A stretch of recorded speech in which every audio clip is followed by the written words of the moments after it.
our last evening. How sad. I've really been enjoying it as well. Yeah, and we hope you enjoyed it because we have so much. Yeah, it's been so good. We just want to remind you guys tonight about how even though this might be the last evening of events week, there will be a follow-up group. So our lovely president Patch is going to be leading this follow-up group each week after events week, and all the details are going to be in the description, so you can find everything out there. But if you don't want it to end and you have more questions, but also you want to have a kind of consistent way to meet up and ask questions, then this follow-up group is definitely the place for you. Thinking back on the last week and how we've been focused on freedom, do you mind sharing us why Christianity isn't as restrictive as people might say it is? Yeah, definitely. I'd love to answer that. So I think one thing I found is people often think that being a Christian can mean that you have to almost try and be perfect. You can't get things wrong. Sometimes people think that Christians are like saints, or like really, they just don't get things wrong, or that they don't struggle with things. Whereas Christianity actually teaches us that we are all imperfect, so we all get things wrong, and we're all on that equal standing. And yeah, it just really makes me sad when people think that they might not be good enough, or that it would be too difficult to kind of explore the Christian faith because they're not like good enough, or they can't follow the rules enough, or something like that. And actually Jesus is the one who grants us the freedom of never having to be good enough, yet still being absolutely loved and treasured by God. And to me, that is just the most amazing and freeing thing. But it can be really tricky when people feel so worried that it's going to be too difficult to be good enough, when that's not a problem at all. Like we are already not good enough, and yet that's still okay. Thank you so much for sharing That's that. all right. And now we're going to hand over to Ben, who's going to be talking on the title, How Does the Christian View of Freedom Differ? Self-dependency versus God Dependency. Hi there, my name's Ben, and tonight we're going to be thinking about the question, how does the Christian view of freedom differ, God dependency versus self-dependency? I've got my laptop down here with my notes, so if you see me looking down here, that's what I'm doing. And we're going to set out by first defining self-dependency and unpacking some of its implications, and I'm going to argue some flaws in it. And then we're going to go on to define God dependency, and I'm going to argue that to depend on the God of the Bible is better than depending on ourselves. So to kick off, let me ask you a question. What do you think of when I say the phrase self-dependency? When I asked myself this question, what I came up with was the kind of person who says, no one else gets to tell me how to live my life but me. I get to define who I am, and I determine my path and my destiny. Maybe that's what came to mind. Maybe I asked a friend this question, and he said something like this. He said, it's a mean world out there and there isn't enough to go around, and since I can't trust anyone else to help me out, and I have to depend on myself, I have to fend for myself. And it's kind of like the Hunger Games, Or maybe, like another friend I asked who said, I need to stop letting myself be crippled and controlled by the opinions of others and to just depend on my own view of myself. This is kind of like Elsa from Frozen. When she sings in Let It Go, she sings, don't let them in, don't let them see. Be the good girl you always have to be.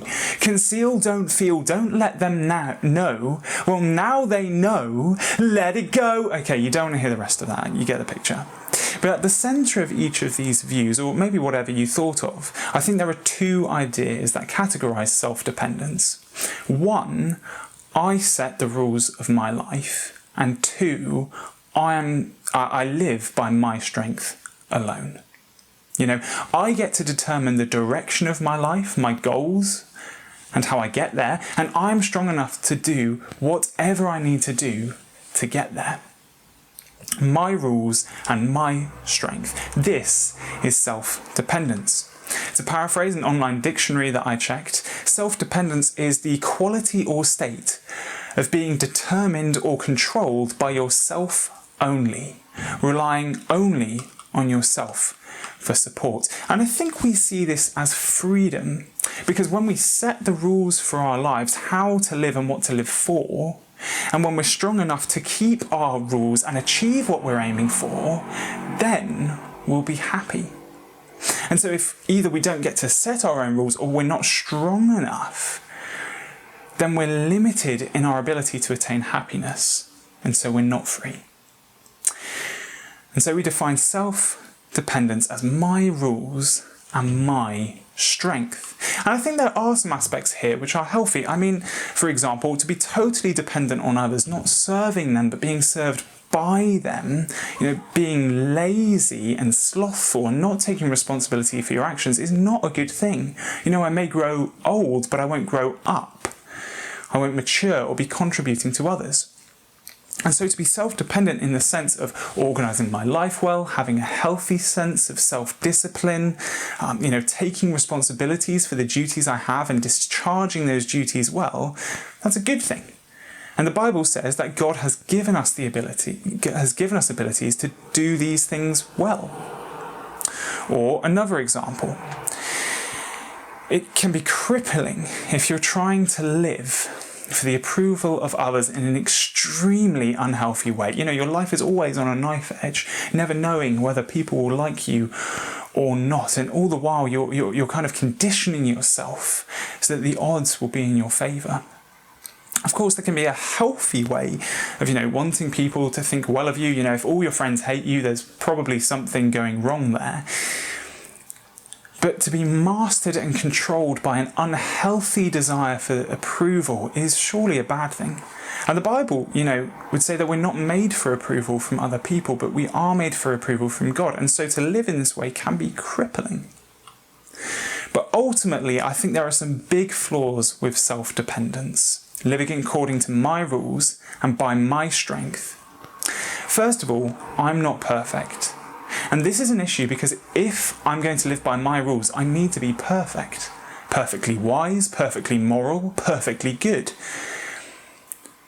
Because, if I'm not good, then the rules I live by won't be good, but they'll be evil. And the reality of this situation is that I'm not perfect. I mean, I don't know about you, but even by my own standard, I mess up a lot and end up hurting other people. I'm sure you can think of examples of that too. This is something we talked about more fully in the last talk, where we discussed the question, if God claims to give us freedom, why does he command us to obey him? So if you want to think a bit more about that, maybe you can dive in and listen to that talk. Secondly, I'm not powerful. And this is an issue because if I'm going to live by my strength, I need to be powerful, or else I won't be strong enough to do what I need to do. But the reality of the situation is that I'm not powerful. I often try to be, but I fail time after time. I mean, you just have to look at my diary, and you can see that week after week there are the same tasks which I never get round to doing. And when I try to depend on my own strength and live by my own strength, it can produce some pretty nasty outcomes. It's burdensome because I have to toil and sweat and bleed in order to be strong enough. It's uncertain and, puts you in a crippling state of fear because, how do I know if I will be strong enough? At best, it's a lonely way to live because we're all, living our own way. And at worst, it can lead to hatred of others because we see them as, obstacles that get in our way or burdens that weigh us down. So if I'm going to live by my rules, I need to be perfect, and which I'm not. And because I'm not, there are bad consequences. But also if I'm going to live by my strength, I need to be powerful, which I'm not. And because I'm not, there are bad consequences. But thirdly, He is perfect and he is powerful. And I think that explains why when we turn away from his good rules to our own evil ones, we're bound to end up hurting ourselves and hurting other people. It explains why we turn from depending on him and trusting in his strength to our own, that we're doomed to fail. But ultimately, when we try to live as if we're perfect and powerful, we're trying to take the place of God himself, to cut him out of our lives, to overthrow his rule and to establish our own, where I am king. And the Bible calls this sin. You know, a helpful acronym to remind us what sin means, which I used in the last talk. S, shove off God. I, I'm in charge. N, no to your rules. Sounds a lot like self-dependency, and it is a very bad thing. And God, in his justice, will not stand for it. One day he will come to judge us for this deep evil. You know, to cut out of your life the very one who gives you life and breath and everything else is a very, very serious thing. To try and overthrow the eternal God in heaven can only deserve eternal punishment in hell. So even if things seem to be looking good for you right now, I can assure you on the day when God comes to judge each one of us, they won't be looking good then. So that is self-dependency, living by my rules and my strength. It promises freedom and happiness, but delivers nothing but hurt and burden, and will ultimately result with God's punishment.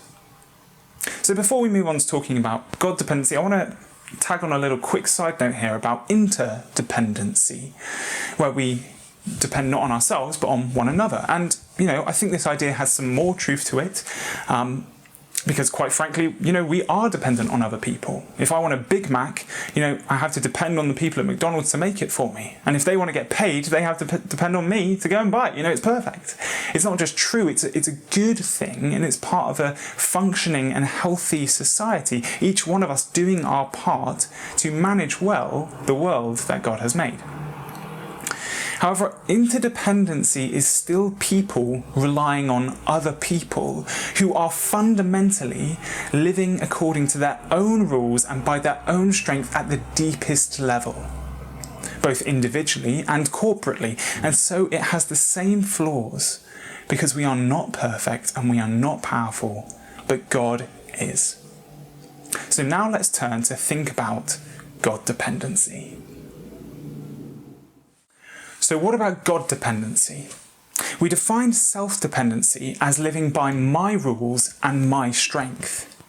But God dependency is living by his rules and his strength. He gets to determine how I live, the direction of our lives, our goals and how to get there, how I live and what to live for. And because he is perfect, this is good. And he is powerful, so he is strong enough to do whatever we need to get there.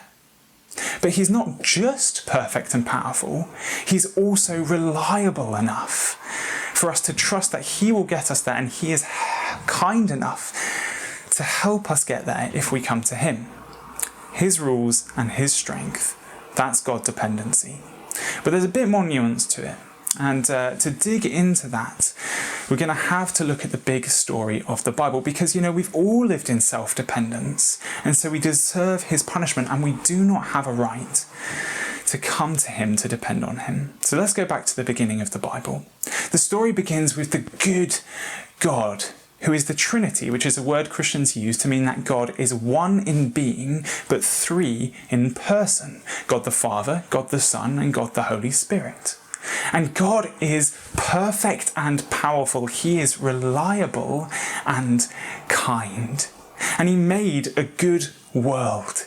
And in this good world, he made human beings in his own image, in some limited sense, like him, reflections of his beauty.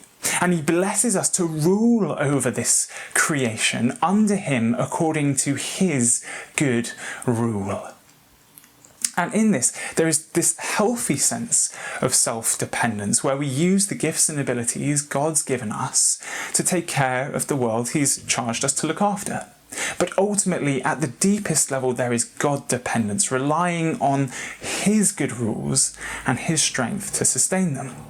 And right there was freedom and complete happiness because they had a wonderful relationship with the good God in his good world, under his good rule, enjoying his good blessing and at peace with one another. The greatest happiness we can have is found in relationship with God, for he is perfect. But, and you may know the story, Adam and Eve, the first humans, decide that they want to be like God. They want to be self-dependent, defining good and evil, living by their rules. They turn away from depending on God and decide instead to depend on themselves, and the result is the world we see around us, plagued by conflict from the personal to the international level as we all try to live by our own rules and our own strength. And a world plagued by decay and disease and death as God's judgment on the world now until he comes again to judge us fully. And we talked a bit more about that on Monday when we asked the question, freedom from lockdown, where is God in coronavirus? So if you want to go back and listen to that, feel free to go do that afterwards. However, God is so very, very kind. Though we had turned away from him and against him and depended on ourselves, removing him from our lives, we tried to ignore him, we tried to exile him from his world, and we tried to do away with the very thought of him, the one who made this world and has blessed us so greatly. Even though we committed such a great evil, he came into this world to save us. Jesus is God the Son, come down into this world to save us, truly God and truly human. Remember what God was like? Perfect and powerful, reliable and kind. That's Jesus. He taught about God, and you may find it hard to believe, but he's recorded in history as having performed healings and casting out demons, and this gives us a glimpse of what life in his good kingdom is like. And at this point, I think it will be helpful to read some of the Bible. We'll be reading from Mark's account of the life of Jesus, which was written, by no surprise, by Mark, around 55 to 65 AD. Mark was one of Jesus' first followers, and it's thought that one of his sources was Peter, one of Jesus' close friends, one of Jesus' disciples. The chapters, the big numbers, and the verses, the little numbers, they were added later. They weren't in the original, but they were added to make referencing easier. And we're going to be reading from Mark chapter 4, verses 35 to 41. At this point in Mark's account of the life of Jesus, Jesus was by a lake and he'd been teaching the people in parables, in stories. And now evening has come. So, verse 35. That day when evening came, he, that's Jesus, said to his disciples, his students, his close friends, "Let us go to the other side." Leaving the crowd behind, they took him along just as he was in the boat. There were also other boats with him. So after a long day of teaching, Jesus and his disciples set out across the lake.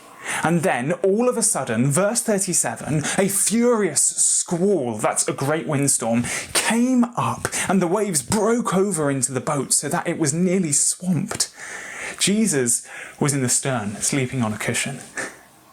The disciples woke him and said to him, "Teacher, don't you care if we drown?" This was a desperate situation. They were staring death in the face, and they run to Jesus, the perfect teacher, because they don't think he's going to do anything about it. And what does Jesus do? Verse 39, he got up, rebuked the wind, and said to the waves, "Quiet, be still." Then the wind died down, and it was completely calm. By simply speaking, Jesus commands the winds and the waves to cease. And he turns to his disciples and says, verse 40, he said to his disciples, "Why are you so afraid? Do you still have no faith? After everything you've seen, do you still not trust me and depend on me as the King to save you in desperate situations?" Verse 41, they were terrified and asked each other, "Who is this? Even the winds and waves obey him." a couple of years ago, me and some friends, we got to act out Mark's drama, and this was a really fun scene to act. You know, the wind is going all over the place, the rain is crashing down, the waves are breaking into the boat, which is rocking from side to side. Your hearts are pounding with fear, and they go and they ask Jesus, and he simply speaks. And there's a silent calm. And this is what terrifies them. Jesus is powerful, he is strong, and we can depend on him in desperate situations, and in particular, when God comes again to judge. You can read some more of what Jesus did in Mark's account of his life, but remember, humans have turned away from God and no longer depend on him, but depend on themselves, and we have deposed him from our lives. So when he comes into the world, what do? We kill him. Jesus was let down by his friends when one of them betrayed him, one denied ever knowing him, and many of the others deserted him. He was unjustly tried and condemned to death. He was flogged, which means he was whipped by bits of leather which had metal and bone in them. He was crucified, which was an awful form of capital punishment. And he was left to die on a Roman cross by those who wanted to retain their self-dependence. But the Bible also tells us that in the pinnacle of our self-dependence, the worst act of human evil, God was doing his greatest act of kindness, because not only was Jesus dying on the cross at human hands, but he was taking the penalty for the sin of all who will turn back to him, those who will depend on him as king, and to trust in him alone to save them when God comes again to judge, solely trusting on the basis of this, his death for them in their place. Jesus was buried, but 3 days later he came back to life. He was seen by many witnesses for 40 days, and then he ascended into heaven, and he will come again from heaven one day to judge the world. And all who remain in self-dependence, who, defiantly reject his rule over their lives, those he will throw into hell. But those who turn back to him, who depend on him, he will bring into his kingdom. And they will experience true freedom and complete happiness with him, the good God who is perfect and powerful, reliable and kind, and who died so that those who depend on him for forgiveness might be saved. How great he is. And so that leaves us with the question, will you depend on Jesus alone? Will you trust in him to save you? Will you have what the Bible calls faith in Christ Jesus? Faith depending on Christ, God's King, his perfect rule, his powerful strength, and his death to save. It's the same question I've been asking all week. Will you turn back to Jesus? Because it's the most important question you'll ever be asked. And my plea is that you will. And if you do, you will experience the benefits of depending on God, on depending on Jesus. No longer will there be the stress of having to figure things out by yourself and trying to make up your own rules and ultimately ending up hurting one another as you try to follow your rules, because you'll be depending on his rules. No longer will you have to carry the burdens of this life alone, for God will be with you and help you carry them. No longer will you have to face the present with uncertainty and fear, because whatever comes your way, good or bad, success or failure, you know that God is in control and is ultimately working everything out for the greatest good, that we become like Jesus. And interdependence itself is changed as well, because the community of those who depend on Jesus will, at the deepest level, no longer be living according to their own rule and their own strength, but will be living according to God's rule and his strength. Will they be perfect? No, not until he comes again. but that will be the pattern of his community. And ultimately, we will experience the happiness of knowing the good God, now in the present in part, until he comes again. And we can have a sure hope that when he does come again, we will not be thrown into hell, but we will go into his kingdom to be with him forever, because he died in our place. We had substituted his rule and his strength for our own rule and our own strength, which deserved his just punishment. But on the cross, Jesus was substituting himself for us, taking that punishment if we turn back to him and depend on him for forgiveness. How great is our God! How utterly kind and dependable.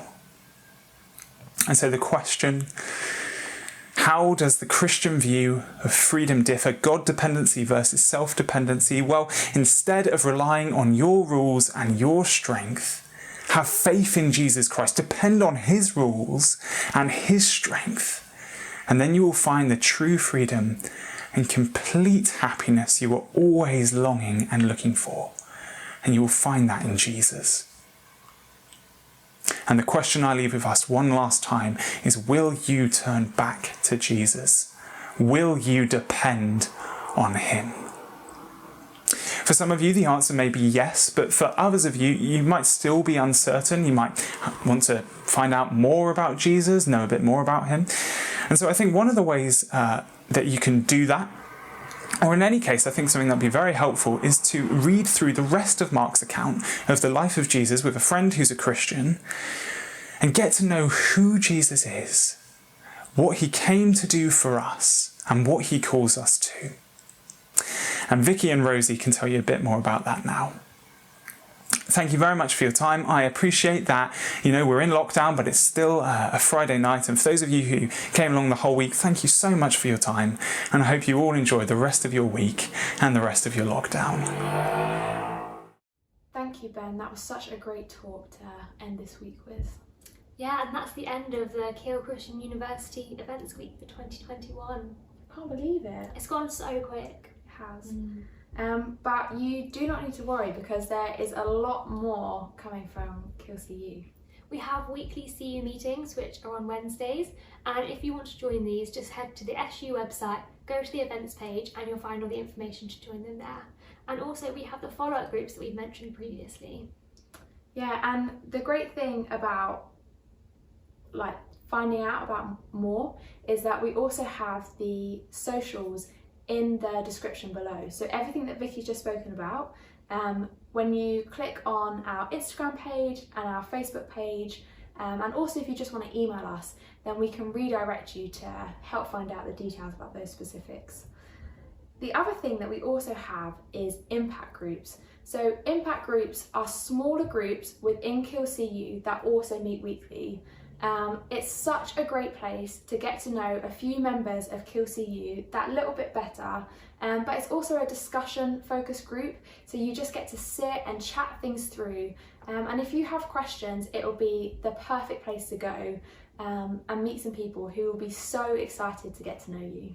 And as we mentioned before, please do fill out the feedback form that's in the description, and it's also got the opportunity to order and uncover.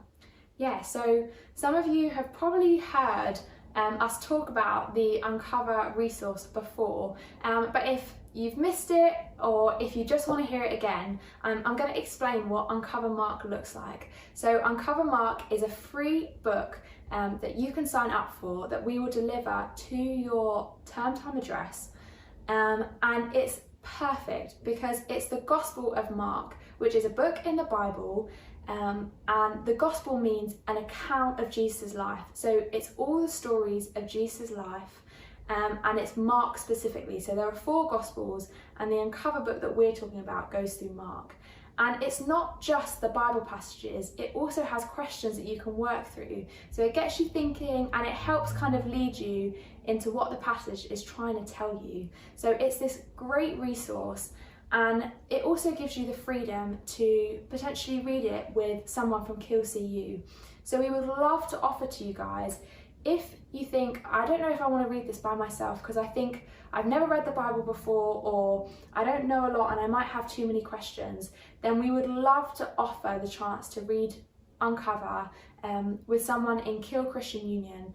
And if you get in contact with us and you tell us that's something you'd be interested in, then we can help kind of sort that out for you.